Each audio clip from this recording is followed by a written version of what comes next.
Hello and welcome to Sadhana World Foundation, our second video in the series. In our attempts to craft futures of young kids, we have been taking various topics and going to explore how relevant it is in today's context. So today we are going to talk about working hard. Thomas Jefferson, the third president of United States of America, who served as president from 1801 to 1809, said something very famously. I believe in luck. I find more of it as I work harder. Interesting, isn't it? He finds luck more as he works harder. So if we dip into a bit of mythology, you know about Dhanvantari, who was considered to be the founder of Ayurveda. He is worshipped as a god in many parts of India, possibly different parts of the world as well. There is a story of how Dhanvantari taught something interesting, a very valuable lesson to one of his most loved disciples. Dhanvantari got a boil on his body and he called his disciples, saying that, "Hey Bhagavata, please come, take a look at it. We need a special plant and we have to make the medicine out of that plant to cure this boil. This boil is very painful. Would you go search for this medicinal plant?" Of course, as any disciple, as a good disciple would, he promptly agreed. So he said, "Guru, please tell me what kind of plant it is. How do I recognize this plant?" So Dhanvantari explains, gives all the specifications, how the plant should look like, how high it will be, how the leaves should be, what would be the smell, what would be the texture and all that. So where will this be available? Maybe in the nearby jungle. So he goes into the jungle, he looks for that plant, goes to every nook and corner of the jungle, and of course it's a jungle, it's not easy to find that plant. Keeps on searching. Apparently he searched for 3 long months and couldn't find the plant. So of course, frustrated, disappointed, the person comes back. Bhagavata came back to Dhanvantari with a sense of failure and came and said, "Guru, I could not locate it." Dhanvantari said, "Oh, let's go to find it together." So they went to the nearby field, and Dhanvantari said, "Hey, this is the plant. How didn't you find this?" So Bhagavata said, "Yeah, this was in the field, but I went to the jungle. But I'm feeling so bad that I could not locate it, and you had to suffer so long out of this boil. Maybe we could have found this much earlier." Dhanvantari then says, that's the important part of this lesson. He says that it's your objective was to locate that particular plant, but my objective was to train you on many medicinal plants. So that was my objective. During the 3 months, what did you do in the jungle? Then the disciple Bhagavata explains how many different kind of plants that he had not come across. He noticed them. He thought maybe this is the plant, and hence he performed various experiments. He looked at the smell, he looked at the texture, he looked at leaves, he tried to do various experiments to figure out whether this is the plant that the guru was looking for. 3 long months. Can you think? Can you think about it? So this is hard work, isn't it?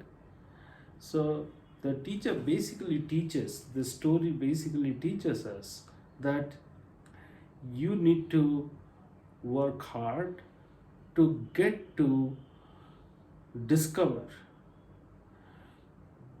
your success, find your goals. That's success, right? So that's the story Dhanvantari tells us. This Dhanvantari and Bhagavata story tells us.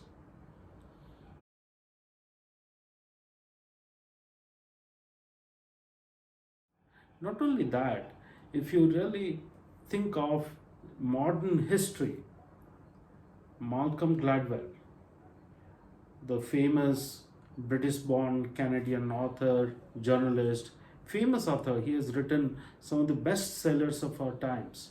The Tipping Point, Outliers, I think David and Goliath, many such bestseller books which have been considered as great texts.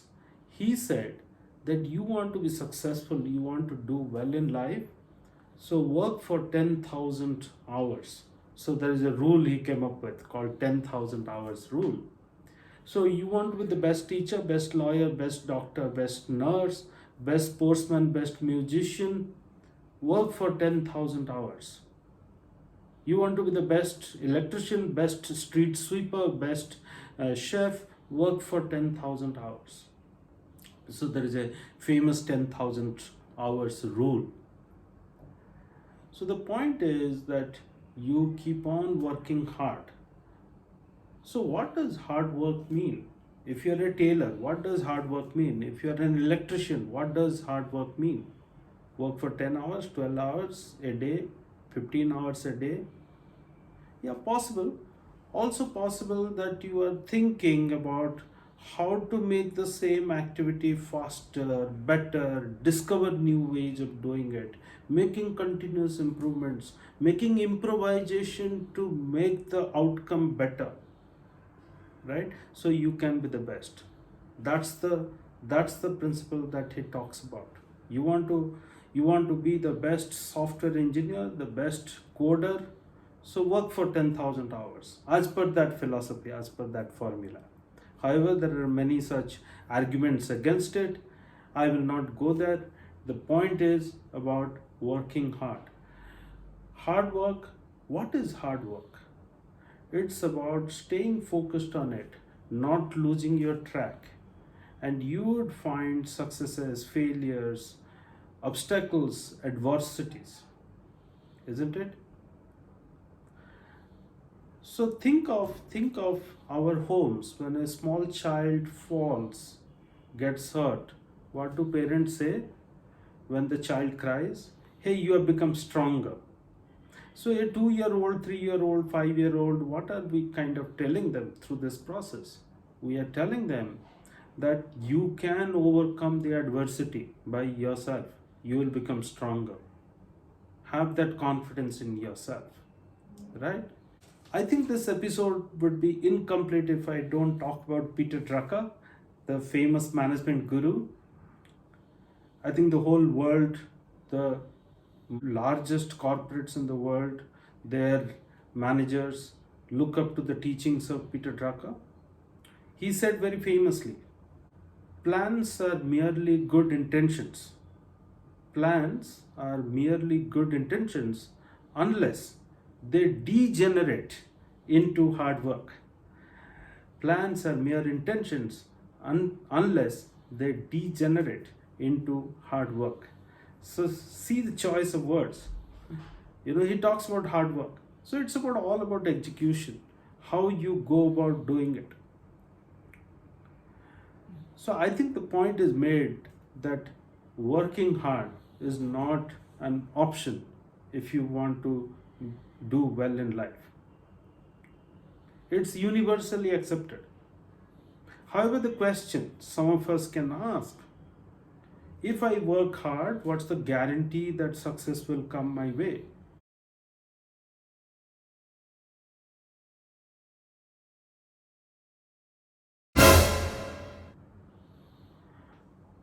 If I practiced music for 10,000 hours, would I be the best musician in the world? Can I be famous like the Beatles? Success is not guaranteed. Let's be realistic. Success is not guaranteed. Just think of the salmon fish and the bears. Many of you might know this fact. This is not a story, this is a fact. In Alaska, when the bears come out of the hibernation, they are very hungry, they are looking for food. And the mother bear has got a large group of cubs to feed. So they have to walk kilometers to find the salmon fish, because they feast on salmon fish. They are hungry bears. They have to protect themselves from the predators, because everybody is hungry, everybody has come out of their hibernation. Actually, when the mother bear leads the cubs in search of salmon fish, many of the cubs die on the way. Still, they continue their journey. And think of the salmon fish. Salmon fish swims upstream 31 kilometers to lay its egg, because it thinks that it can find a safe place to protect its offsprings from the hungry bears. So in this natural phenomenon, what do you see? We see that the bears are working hard, the salmon fishes are working hard to achieve their goal. What is their goal? Their goal is to survive. So how are they going about it? They are working hard. Success is not guaranteed, but they know that they have to work hard, because at least they would be able to protect some of their offsprings.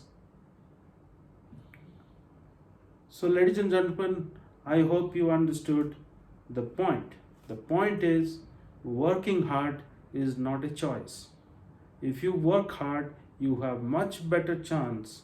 The young kids today, if they think that it is better to work hard, they have much better chance to succeed than not. So it is better to work hard than to be lazy or to go easy.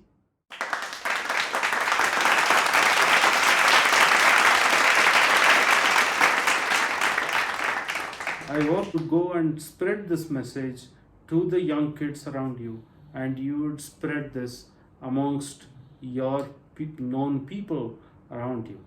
Thank you very much for watching this.